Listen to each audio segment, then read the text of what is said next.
Idukki nursing കോളേജിൽ വീണ്ടും പ്രതിസന്ധി. ഹോസ്റ്റലിലെ ദുരിതത്തിനെതിരെ വിദ്യാർത്ഥികളും മാതാപിതാക്കളും വീണ്ടും പ്രതിഷേധിക്കാൻ ഒരുങ്ങുകയാണ്. കുടിവെള്ളം പോലും ലഭിക്കുന്നില്ല എന്നാണ് വിദ്യാർത്ഥികളുടെ ആരോപണം.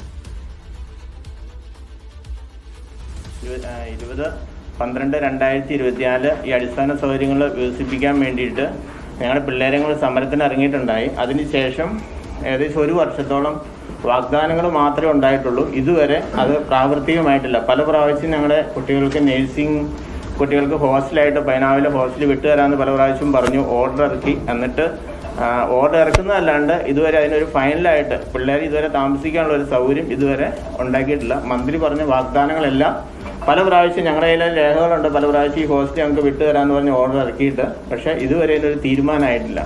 അതിനുശേഷം ഏകദേശം ഇപ്പോൾ ഒരു 8-9 മാസമായി. ഈ കഴിഞ്ഞ 16-ാം തീയതി വീണ്ടും പിള്ളേർ സമരത്തിനിറങ്ങി.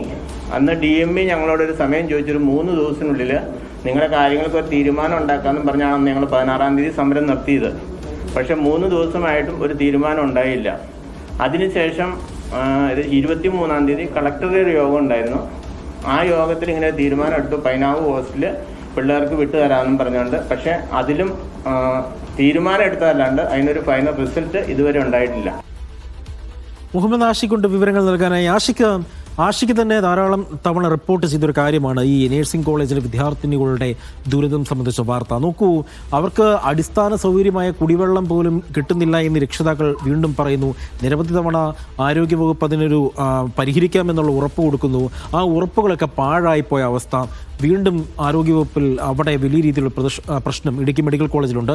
എന്താണ് ഇന്ന് വാർത്താ സമ്മേളനത്തിൽ അവരുടെ രക്ഷിതാക്കൾ പറഞ്ഞത്?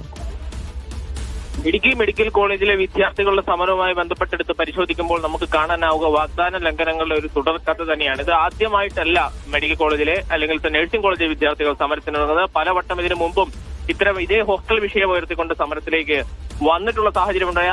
ആ സമയങ്ങളിലെല്ലാം തന്നെ ഈ പ്രശ്നം ശാശ്വതമായി പരിഹരിക്കുമെന്ന ഉറപ്പ് നൽകുകയും താൽക്കാലികമായി സമരം അവസാനിപ്പിക്കാനുള്ള നടപടികൾ സ്വീകരിക്കുകയും മാത്രമായിരുന്നു ചെയ്തത്. കഴിഞ്ഞ തവണ വലിയ സമര പരിപാടികൾ നടക്കുകയും ഏറ്റവും ഒടുവിൽ ജില്ലാ കളക്ടർ നേരിട്ടിടപെട്ട് താൽക്കാലികമായ ഹോസ്റ്റൽ സംവിധാനം അടക്കം ഒരുക്കുമെന്ന വാഗ്ദാനം നൽകിയിരുന്നു. എന്നാൽ ഈ വാഗ്ദാനം തന്നെയും പാലിക്കപ്പെടാത്ത സാഹചര്യം ഉണ്ടായി.